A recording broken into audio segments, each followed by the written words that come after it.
Are you looking for the perfect holiday gift?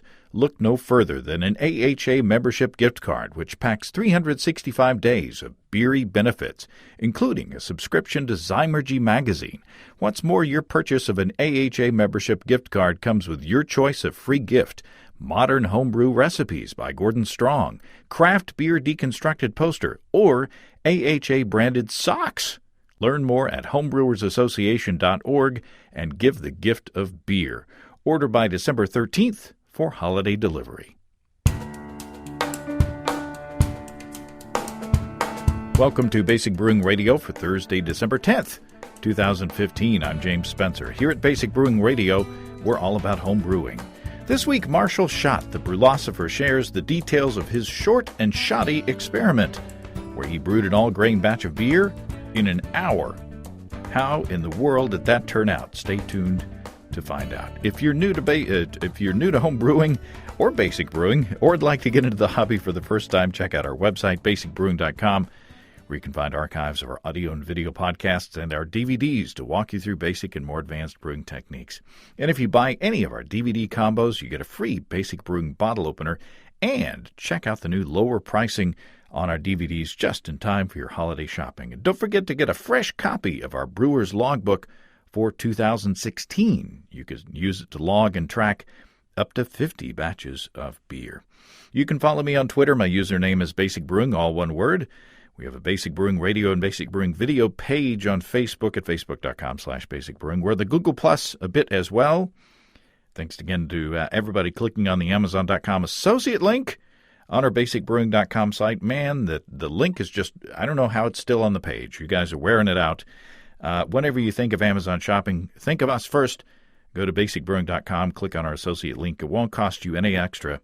You'll be helping us to bring you this show. We greatly appreciate your support. We also have associate links for Brew Your Own magazine and the American Homebrewers Association on our site as well. You can find our Basic Brewing iPhone app on iTunes and our Android app on Amazon.com. We have a Windows Phone app. We're on the BlackBerry Podcast Directory. We're on the Stitcher app as well. If you want to put a tip in our tip jar, some coinage in our guitar case, you can go to basicbrewing.com/support. Thanks to everybody who's done so already. And this year, we are planning our bonus video for those who have made contributions to the podcast to be Smoking a Roast with Steve. We're planning on shooting video of Steve walking you through the process of making some awesome smoked meat. And Steve, he's got Kansas City ties there, so he knows what he's doing. And the barbecue that Steve makes is amazing, so I'm looking forward greatly to shooting that. Steve and I got together and recorded the annual disaster show that will run the last week of the year. And this year, it was overwhelming. We received twice as many stories than could fit on the show. Usually, we read all the stories that we receive, but when I printed out this year's crop of stories, the printer just kept on going and going and going, and it was a stack so thick that Steve and I made the executive decision to read only about half of them. But still, the show is more than an hour long, so it's incredible. So many thanks to all of you who sent in stories, and we enjoyed reading them all, even those that we didn't put on the show. And many thanks also to the Brew Hauler folks for providing prizes for this year's disaster show. Let's take a look into the mailbag. Tim writes about my fruitcake barley wine that you've seen me make on the video podcast. Tim says, I took your comments from the video podcast concerning the cost of making this beer and researched a method in lowering the cost. Instead of purchasing candied fruit, you can make your own at home easily with any fruit you wish. I did this using pineapple, cherry, and mango. I brewed a 5-gallon batch, and my total cost for all ingredients was under $30. Wow. It takes about 1.5 hours to make the candied fruit, but well worth it. The batch is in the carboy working very nicely. Raw taste was outstanding. Very cool. Thanks, Tim. And if you make your own candied fruits, you don't have to worry about any added ingredients from the store-bought stuff. By the way, Doug Rosinski gave me a bottle of his version of the fruitcake barley wine when we were in San Diego for the conference, and we brought it back to Northwest Arkansas, and I opened it at Andy Sparks' holiday party this past weekend, and it was very good. Doug also sent a couple of bottles from his Solera Barrel project, and I opened one at that party and the other with Steve for the Disaster Show. The one that we opened on the Disaster Show was a Creek cherry beer. Man, they were that Doug, he can brew, let me tell you. Good stuff. You may remember a letter from Michael from Denver. Michael asked in a previous show about whether to make a starter for his high-gravity Belgian beer. Michael was going to make a starter, went to his homebrew shop to get the ingredients for the starter, but his homebrew store folks said he just needed to pitch the vial of liquid yeast and let it go. And Michael was questioning the sanity of that. But Eric from Montreal has some input.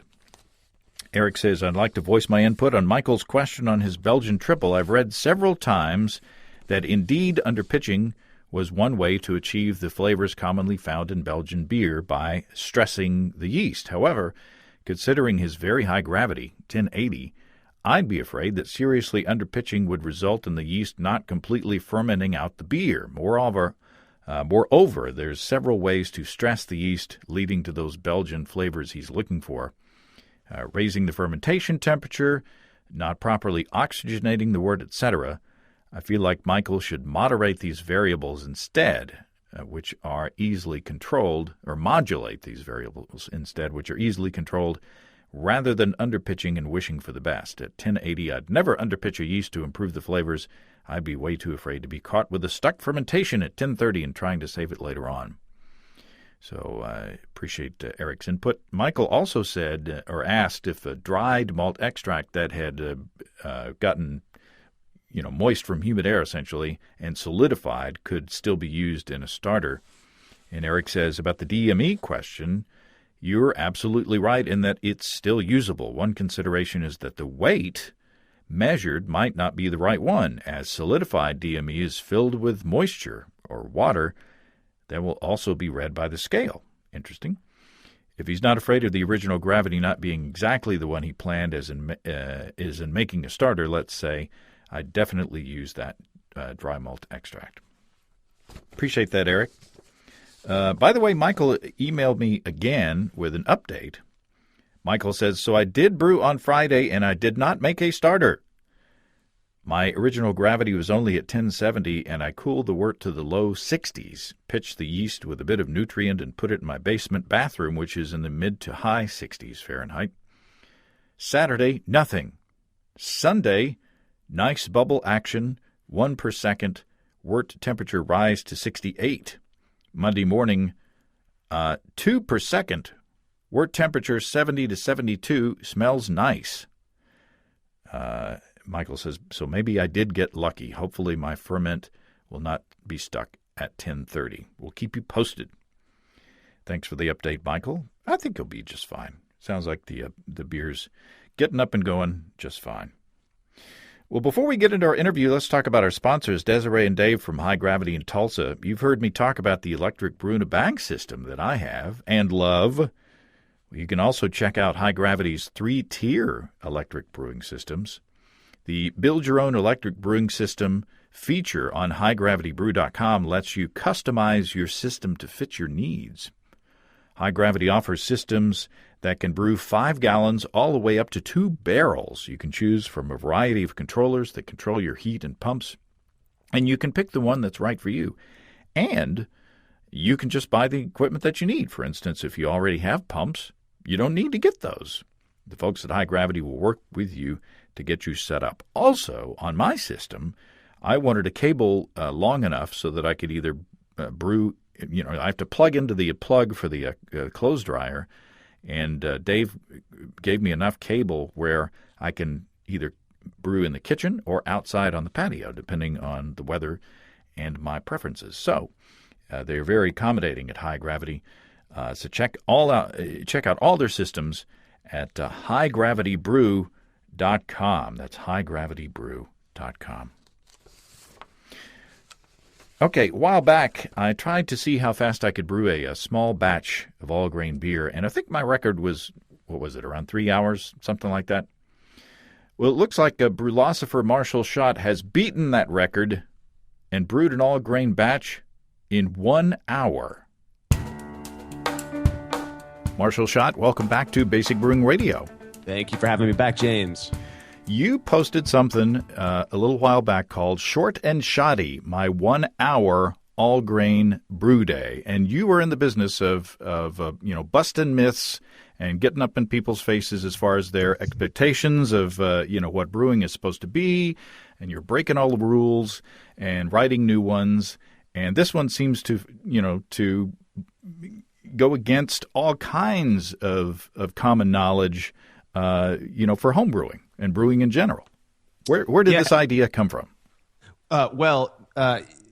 Since I started the experiment series, I've been, people are constantly recommending that I do some sort of a compiled variable test, and so I had a couple of hours one Sunday morning, I believe, and my wife took off with my daughter, and my son wanted to ride his bike, so I thought, let's just test this out to see what will happen. And I was kind of hoping to make a really bad beer so that I could have something to okay, we got something bad. Now we can try to parse out the different variables and see what caused it. So that was the idea. Was literally at spur of the moment. I had a couple hours and I wanted to get a short brew day in just for fun. And so I did it. Yeah. So you started off with the worst ingredients that you had on hand. They were at one point good, apparently. But I actually had found just a couple days before, a few pounds of old German Pilsner malt just sitting in the bottom of a bucket, stuffed kind of underneath my workbench in my garage. So I pulled those out and figured I'd try to make a beer from them. So the theory was that you were going to make a small batch and just go as quickly as you could to make an all-grain batch? Yeah, well, yeah. I'd heard you talk about your 15-minute American Pale Ale. I believe you use a dried extract with that. Right. And I thought, I wonder what would happen if I just cut all of the different time things down to 15 minutes, if I mashed for 15 minutes, and if I only boiled for 15 minutes. And so I gave it a shot, and kind of inspired by what you were doing. Yeah. It's a circle, the circle of life here, the circle of brewing. Yeah. Okay, so let's talk about some of the things that are supposed to happen or not supposed to happen when you change these variables. For instance, you are using Pilsner malt, and notoriously, Pilsner malt is said to have a lot of DMS precursors that if you don't boil for an extended period of time, you're going to get a corny flavor in your beer, right? That's what we've all been told, yeah. And we recently did an experiment comparing a 30-minute to a 90-minute boil using a 93% Pilsner malt grist, and had that actually tested in a lab, and there was no DMS. So I did want to push the limits on that one, and so that's the 15-minute boil. I think most people would expect to get some sort of a creamed corn is what a lot of people say. DMS to me, when I've smelled the actual chemical, it smells like cooking cabbage. It's not it's not very pleasant. Yeah. So that and then for the mash time, we'd expect to get maybe not very good conversion in 15 minutes. Though Kai Troyster, I believe, said that at 15 minutes is about where the things start to kind of slow down and plateau a little bit. So that's why I chose 15 minutes for the mash time as well. And you would expect to get horrible efficiency. One would assume only mashing for 15 minutes as opposed to an hour or 90 minutes. Yeah, a definite hit. And that's one area where, I didn't get great efficiency. So let's take it step by step. Talk about your ingredients and then talk about your brew day. Okie dokie. So I had the Pilsner malt that we were talking about. I purchased that back before I was buying sacks of grain, which was about 3 years ago, and I was buying grain in 25-pound lots. And so when I started buying sacks, all of my smaller buckets got kind of shoved to the back. So that's where that came from. I had about a half pound of Amarillo hops that came from the what some would argue is the infamous 2013 hop, which some say wasn't very good. I had made one beer with it before and didn't really like it, so I've been avoiding those. So I thought, what better beer to use it in than this one? So what character were you expecting from that? Why was it bad? Yeah, I'm terrible at describing things like this, but I think it was kind of like with Amarillo, my expectation is kind of orangey with maybe a little bit of dank. But not, this one was kind of grassy and almost earthy, dirty in the beer that I had made with it before. So I wasn't expecting this beer to be good. I'll tell you that much. Finally, the yeast. I had a friend of mine gave me a couple packs of Mangrove Jack's yeast 2 years ago. And right about when I started doing all the experimentation and writing about it. So I thought I might put them to the test at some point, and I just forgot that I had them. And so I pulled one of those out and noticed that it expired in December of 2014. So those were the ingredients. I just used filtered water. I didn't mess around with water chemistry or anything like that. So it was a 100%, Pilsner Amarillo smash beer fermented with really old yeast, dry yeast, pitch dry. I didn't rehydrate it or anything like that. So you had talk about the batch size and the amount of ingredients and such as that. Okay, so I was kind of shooting from the hip when I was designing this thing. I got my water and then I went and I grabbed my computer and designed the recipe and had to lose some of the water. It ended up being a 1.7 gallon batch size, which you're not losing very much water when you're only boiling for 15 minutes or losing much water. But so I designed the beer to be, about 1046, which at my regular efficiency of about 73%, I would have hit, but I ended up getting, let me check this here. Ultimately, my efficiency was closer to 61%. I did brew in a bag. I chose a full volume brew in a bag, just to keep this as simple and as quick as possible. I'm not sure to what extent just the mash time impacted the efficiency, or if it was the old malt. I don't know, but 61% was respectable to me. That's fine. So I ended up hitting 1040 instead of 1046 on that. Let's see. The recipe here, I ended up adding quite a bit, relative to the batch size. I was adding a lot of hops. I ended up doing a first wort hop addition, which with brew in a bag, the way I do that, as soon as the 15-minute timer was off and I'm squeezing the bag, I just throw in the first dose of hops. Mm-hmm. So I did that. That was 20 grams, which got me up to about 19 BU. 20 grams is going to be right around 3/4 of an ounce. So if you extrapolate that out, you're looking at, close to 2 ounces or so, maybe a little bit more for a 5-gallon batch. And then I let those boil. I brought it up to a boil, let it boil for 14 minutes, threw in 35 grams of Amarillo, which was added another 19 BU, and then let it boil for 1 minute. The chilling process, again, short and shoddy. I just took my small little 4-gallon kettle and threw it in an ice bath for 4 hours. I had stuff to do, so I just kind of let it hang out there. I did swap out the water, I think 4 times, if I remember correctly. Threw in some ice during the last one to bring it down to pitching temp, and then I just poured the entire amount, kettle trub and all of those hops went right into the small little fermenter that I've got, and sprinkled on some dry yeast and let it go for, about 5-6 days, and then dry hopped it with another 40 grams, so about 1 3/4 ounces or so, or a little bit less, 1.5 ounces or so of Amarillo again, and let that sit for 4 days before hitting it with kind of another fun thing that we ended up doing based on a conversation I had with John Palmer.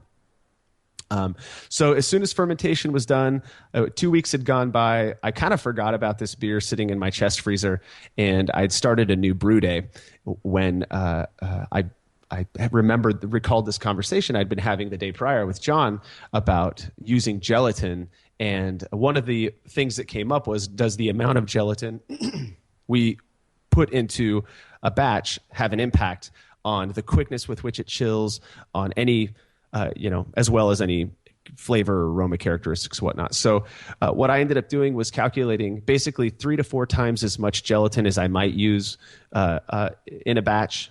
I added that to this in the typical way where I put some gelatin, let it bloom in some hot water. I didn't heat it up. I just used hot water out of the tap. Didn't do anything like that. Added the gelatin, and then I added the gelatin, kegged it I added the gelatin to the keg as I was racking it. Yeah. Something I've never done before, actually. And then I hit it with 50 pounds of pressure.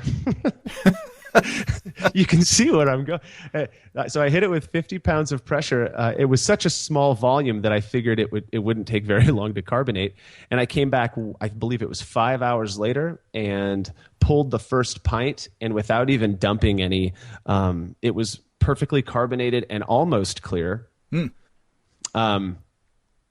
Less than 6 hours after being fined with gelatin.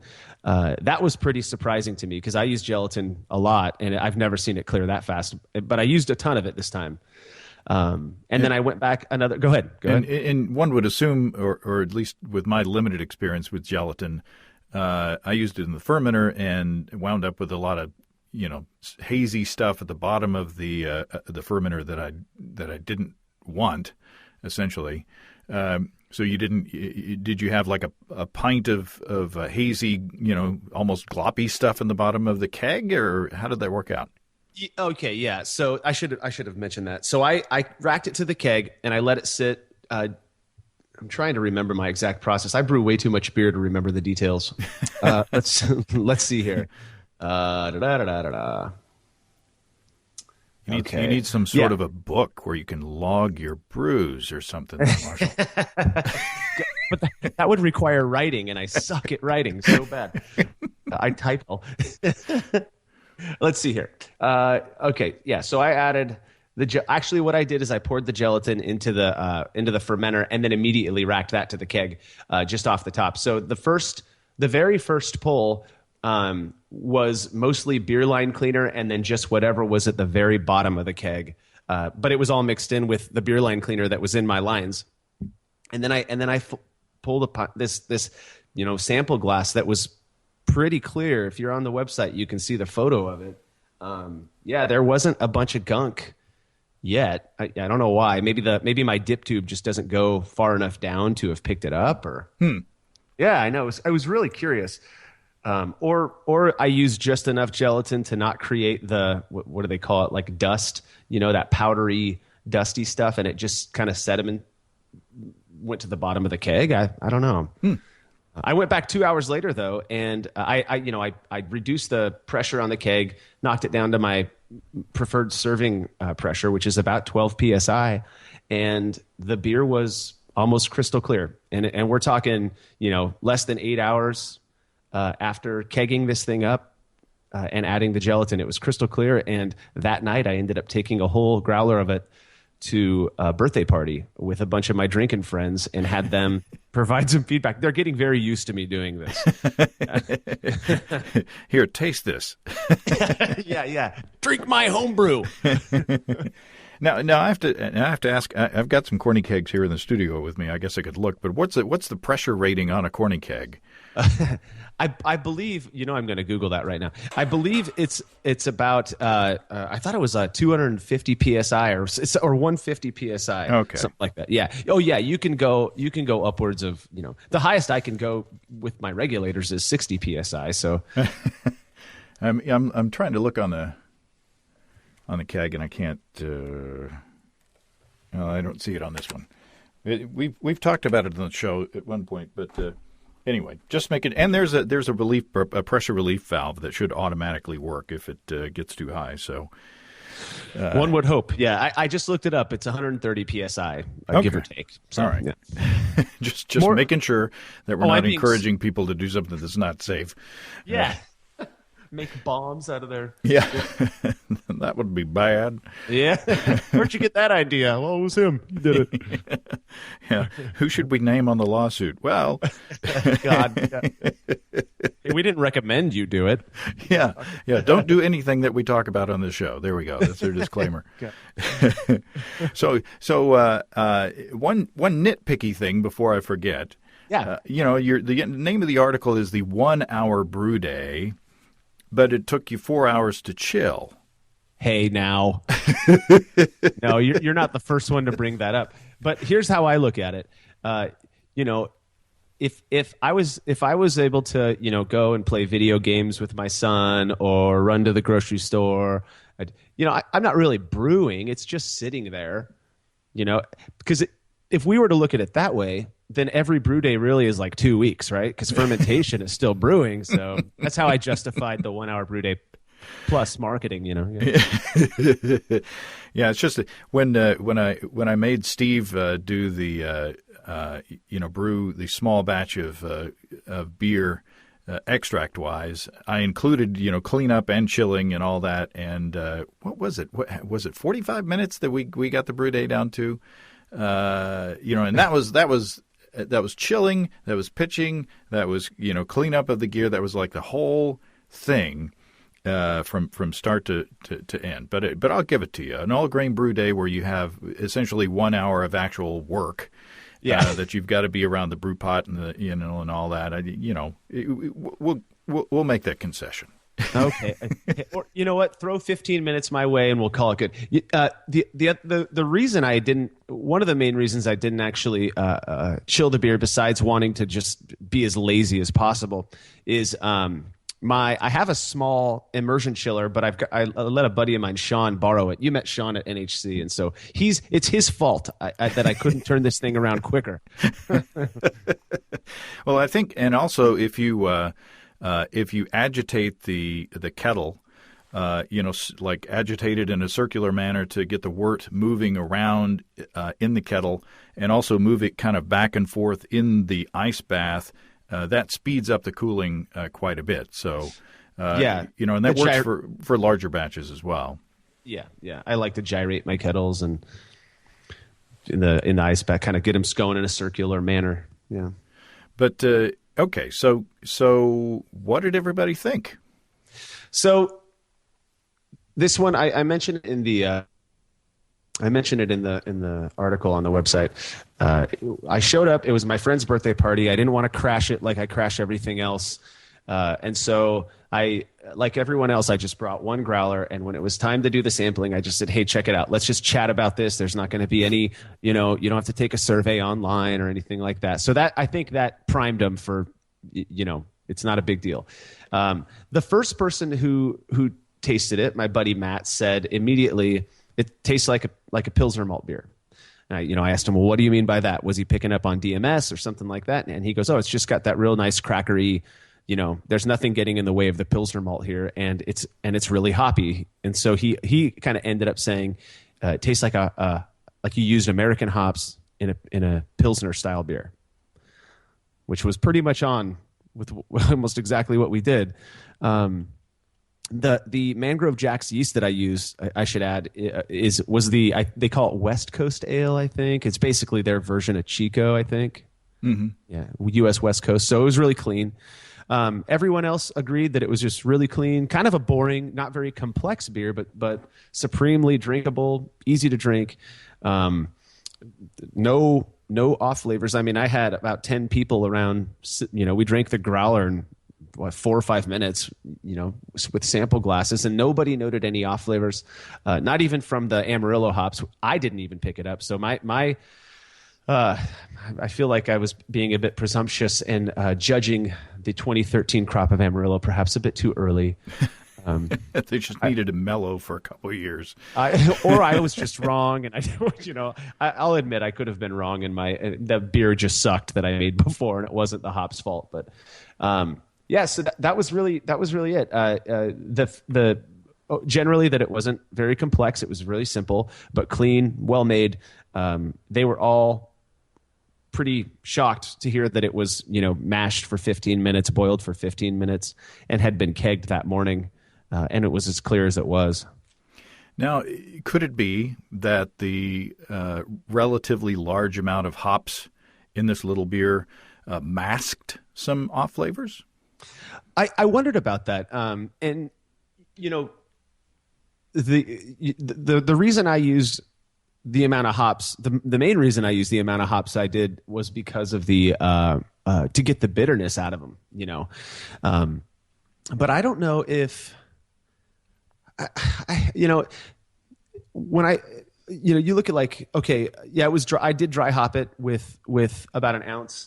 and a half or so of hops, and it got a nice 1 minute addition as well, but not really much more or less than you might do on a regular 5-gallon batch. And I would expect personally, those off flavors, if they are as big a deal as we've been told they are, I'd expect those to come through regardless of the style. I mean, so maybe it masked it. I really don't know. I didn't pick up anything though. And I've had really hoppy beers that just taste like hell, something's wrong. And this wasn't one of them. I'm not saying it was a perfect beer, but it was a really good smash beer that I would have no problem making again. I do think that maybe this was a matter of scale, and that maybe, a 5-gallon short and shoddy batch might come out a little bit differently, but I don't know. I'm still going to try. Yeah.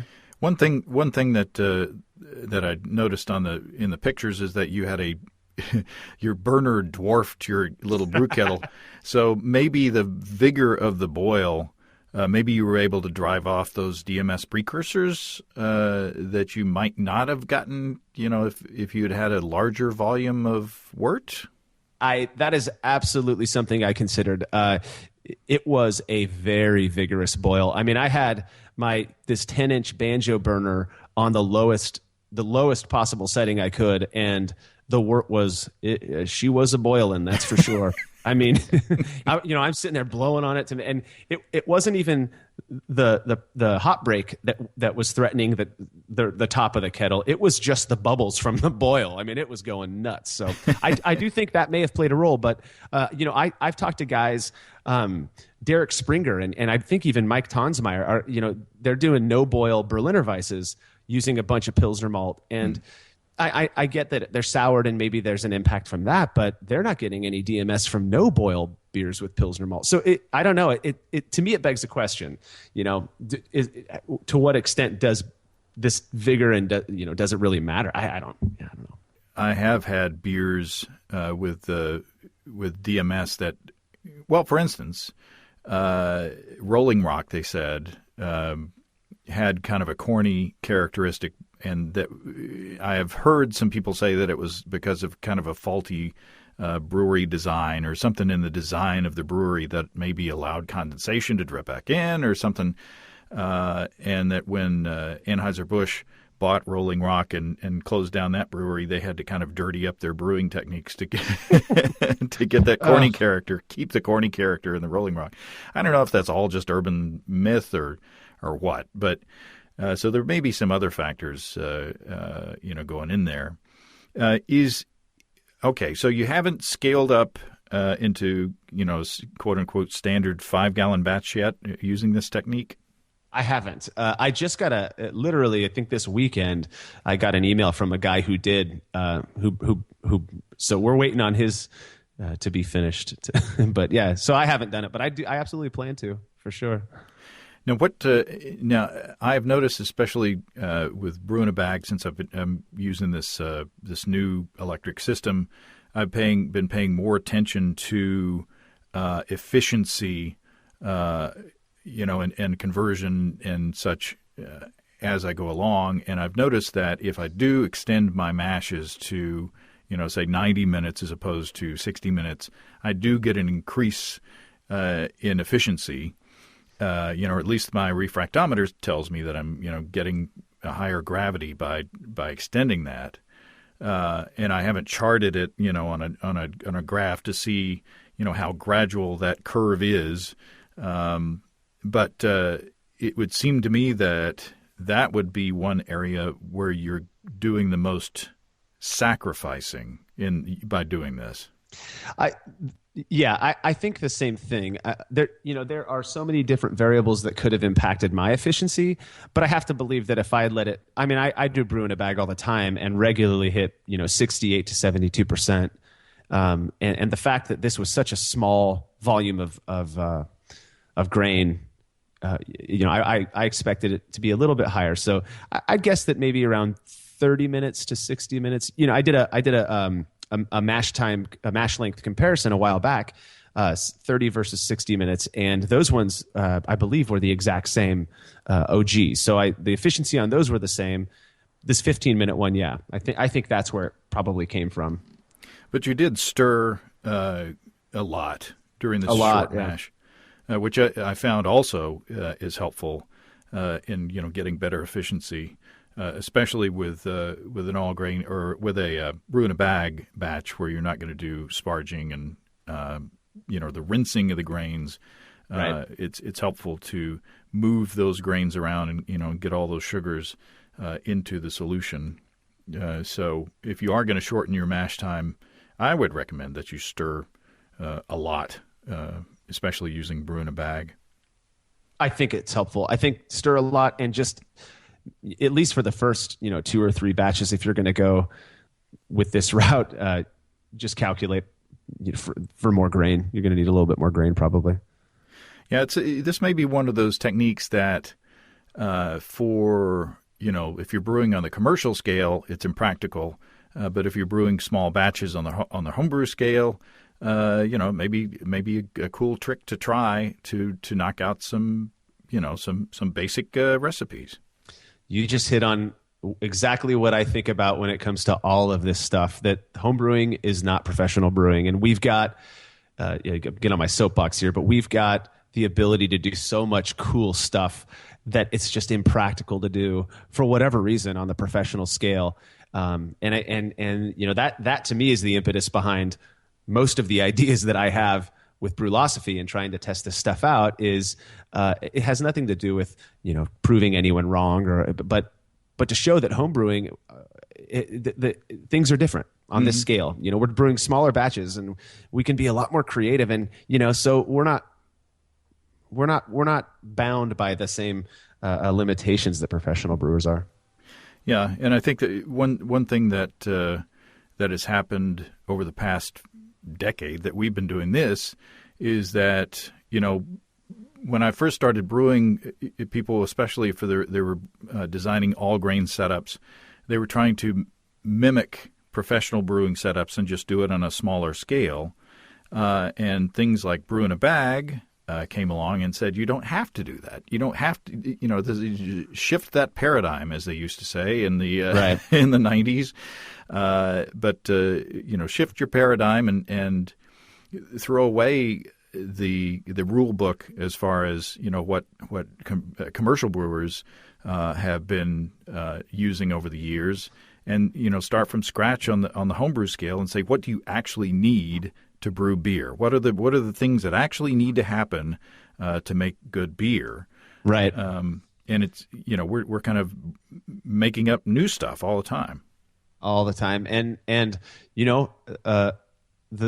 neat thing is that, well, it always amazes me, in my normal life, I'm a psychologist, and so I kind of have this natural inclination to wonder, not why, but how someone was able to convince themselves that their way was the right way, and that and how do we move away from that? And boy, the feathers that have been ruffled, from these modern techniques for such a archaic and traditional beverage, it's just amazing to me how much people care about what they have chosen to do with brewing beer. I don't know how to say that without sounding like a jerk, but I don't I don't mean it that way. But people have really married their method and their technique, and I think I do a lot of. We were talking earlier about comments on the experiments and stuff like that.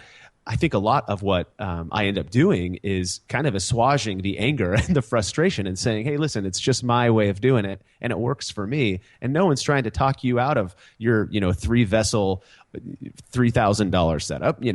Go do, man. Keep making your beer the way you want. I'm just going to cut it hours and $2,000 and be cool with it. If it makes you happy to do more, then that's great. That's what homebrewing is all about. Absolutely. You want to create a tornado? Tell somebody you can make a genuine tasting pilsner using Kolschist. Holy moly! Woo! They come out of the woodwork on that one. But I stick to my guns. So what's the next experiment? Well, you've got a bunch of things going on. You've added more people to help you with experiments and bring us up to date. So there's right now we got I say 4.5. There's 4 guys: Malcolm Fraser, who you've talked to before, Ray Found, and Greg Foster are regular contributors to Brulosophy. Those guys work their butts off to and spend their own money, going out, brewing these beers, collecting data so that we can all be entertained and maybe even learn something more from this thing that we love so much. We've also got Matt Waldron, who just published his first article and is going to be working on his second experiment here soon. On top of that, on top of the experiment series, we've added the Hop Chronicles, which it is still definitely on. We're just trying to get a bunch of data collected now so that we don't run out of interesting articles to publish at some point. And so those are fun. Those ones we've partnered up with different hop suppliers. I believe Nico Brew's jumping on board, Yakima Valley Hops, all those great people that we're always getting hops from. So, and then we've got a couple other little things that we like to do. We just published our first Brews Views article, which is us just being opinionated because we don't get to do that very often, given the nature of what we like to write. So all kinds of fun stuff, product reviews, all that. So, what are the Hop Chronicles?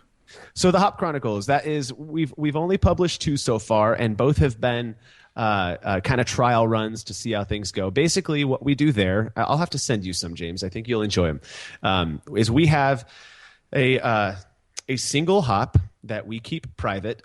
We started off thinking we would stick with just experimental or new hops, but I think what I want to do is branch out into every hop and just test them out using this method that we've got. Basically, what we do is we make a single hop beer and serve it to blind tasters. And yes, you have to use your phone again to fill out a survey.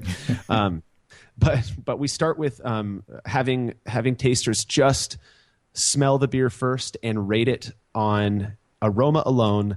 I believe it's 14 different descriptors. All the stuff you might find on a BJCP score sheet. Or like the hop wheel.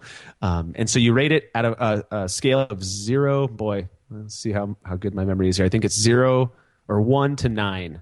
How strong it is, how strong each descriptor is in terms of aroma. Then you move on to flavor. And then what we end up doing is taking that data and creating like a spider graph or a radar graph and putting each one, aroma and flavor, over the top of each other, and then just letting people kind of check that out so they can kind of see what a panel of 15 or so tasters perceived when they didn't know what the hop they were tasting was. And our hope is to kind of create a compendium of all the different hops so that people can just go and click and check out these cool graphs and read what the experiences of the blind participant panel was. Yeah. And those are posted on brulosophy.com? Yep. If you go to brulosophy.com, up in the top, you'll see an option for the Hop Chronicles, and we're working on some new upgrades to the website right now, but we've only done 2, and we've done Eureka and Delta hops. We got about 6 in the chamber, so to speak. Cool. Well, it seems like the hop manufacturers, hop growers would be interested in sending you samples to put through that mechanism. They've been incredibly supportive. Bill Elkins from Hop Steiner is on board. He's sent us some. We're just finishing the data collection on a hop I'm incredibly excited about that he pulled from a bale and sent to me for this test. So that one will be published shortly. We've got Jeff from Yakima Valley Hops and Nico from Nico Brew. Just some really great guys who are really supportive of what we're doing over here. And so, yeah, we've been lucky to have partnerships like that. Cool. Well, I'm happy to hear that things are hopping, so to speak. Yeah. Well, it's been too long since we've talked. We need to make an appointment to get back together again and talk about all the good stuff that's going on. I appreciate your taking the time, and we will keep reading Brulosophy.com. It's always my pleasure, James. Thank you so much for having me on. Thanks, Marshall. Well, thanks again to Marshall. You can You can't fight. You can't fight the system. You can find the short and shoddy Brew Day article on Brulosophy.com, along with lots of other mind-blowing stuff. I look forward to the next bit of brewing common wisdom that Marshall and his team challenge. In the meantime, if you have brewing questions, show suggestions, or just want to say howdy, write to james@basicbrewing.com or just fill out the contact form on basicbrewing.com. And please don't forget to tell us where you're from. Check out our support link where you can throw a couple of bucks into the tip jar by subscribing financially to our podcasts and get on the list for the new video that Steve and I will shoot later on about smoking meat. Be sure to check out our DVDs as well: Extract Brewing and Partial Mashing, Stepping into All Grain, Low-Tech Lagering and Decoction Mashing, and Introduction to Wine Kits. You can find them all on our site. You can get a free Basic Brewing bottle opener with any DVD combo, and you can check out our Basic Brewing shirts in the store as well as our logbooks, where you can track and log up to 50 batches of beer. Get your fresh one for 2016. You can see a listing of the fine folks across the country who sell our DVDs on basicbrewing.com, and if there isn't a vendor in your area, you can order them online in our online shop at basicbrewingshop.com. Thanks to everybody who's continued to click on our Amazon.com link, especially during this crazy, busy holiday season. We greatly appreciate your support. Our featured products this week that were purchased through the link are Canon PowerShot G9X digital camera with 3 times optical zoom, built-in Wi-Fi, holy smokes, and 3-inch LCD. And classic black kitty cat made by Kit Cat Clock. It's one of those clocks with a waggy tail and the eyes that go back and forth. Very cool. Thanks again, everybody. And remember, I can't tell who bought what, so no worries there. Just click on the Amazon.com logo on our site the next time you feel like Amazon shopping. We greatly appreciate your support. Don't forget, you can also join the American Homebrewers Association and subscribe to Brew Your Own magazine through the associate links on basicbrewing.com. That's all. Until next time. Until then, thanks for listening, everybody. I'm James Spencer. Production help for Basic Brewing Radio and our website is provided by Kelly Dodson. Basic Brewing Radio is a production of Active Voicing. We'll talk to you next time, everybody. So long.